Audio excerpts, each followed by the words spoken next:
Merci, je vous remercie d'abord pour cette question que vous m'aviez posée.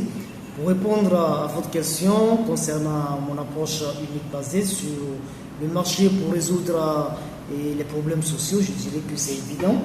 Et la population est rattachée, la population est rattachée aux ONG et aux PME, c'est-à-dire les petites ou moyennes entreprises. Donc, là où les petites et moyennes entreprises sont en difficulté, et il est vrai que la population tombe rapidement en chômage.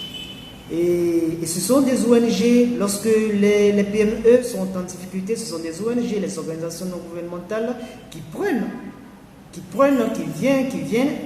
plutôt en aide à la population.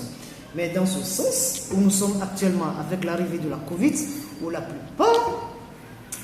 plupart des marchés sont en difficulté et grand nombre sont déjà en faillite, et je dirais qu'il est temps que les Nations Unies et l'Union européenne puissent venir, et non seulement aux organisations non gouvernementales, mais aussi à l'Union et aux PME, aux petites et moyennes entreprises.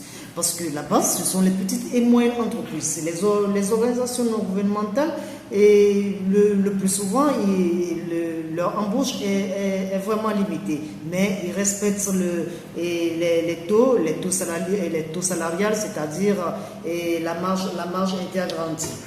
Mais évidemment, au niveau des PME, c'est pas toutes les petites et moyennes entreprises qui les respectent. Ça dépend de leurs revenus.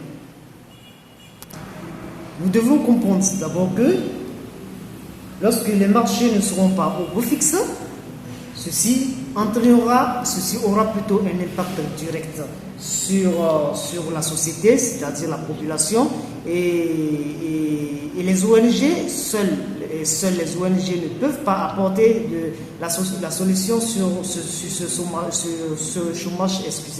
chômage-là.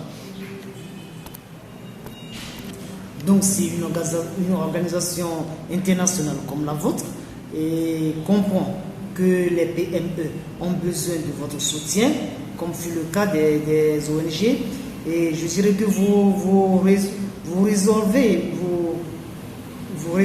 évidemment tout le grand énigme qui existe actuellement. Je prends l'exemple de mon pays, le Togo. Là actuellement, depuis de cela de 6 mois, oui, la population a pris la décision de ne plus le gouvernement plutôt a pris la décision que la population n'exporte plus les objets recyclables, ce qui était le fondement de base de l'économie du commerce de l'économie au Togo. Et depuis de cela, et ça ralentit le commerce, et il est vrai que la famine n'a plus place.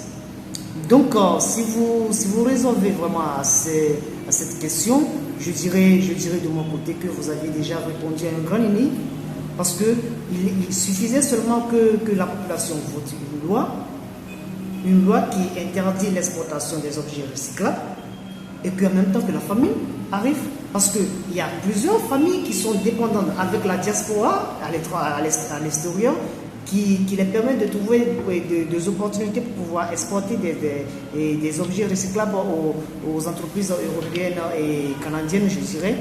Mais ce sont des fonds directs qui sont liés à la population. C'est un exemple que je suis en train de vous donner. Alors que ces fonds alors qu'une loi vient d'être votée qui interdit ces fonds, ça n'a pas duré pour que les impacts, les conséquences arrivent. Donc, si vous arrivez à répondre à cette énigme, je dirais que c'est très important. Mais vous devez aussi comprendre que ceci doit marcher en relation intacte avec les ONG et qui répondent toujours à l'aide humanitaire et non les aides humanitaires et non les petites et moyennes entreprises. Les petites et moyennes entreprises, il est vrai qu'elles répondent au chômage. Ça c'est vrai, mais les deux doivent marcher, les financements des deux doivent marcher, que si vous comprenez vraiment, nous allons vous remercier et puis nous allons vous rappeler de revenir sur le cas du Togo pour que les organisations non gouvernementales puissent se relever, pour que les PME d'accord, puissent reprendre leur activité à l'heure actuelle où les activités sont interrompues et que plusieurs lois interdisent plusieurs exportations. Donc, en tant que la voix de la diaspora togolaise et avec notre organisation, nous vous remercions déjà pour cette bourse que vous nous proposez et que revenez vers nous si possible. Merci.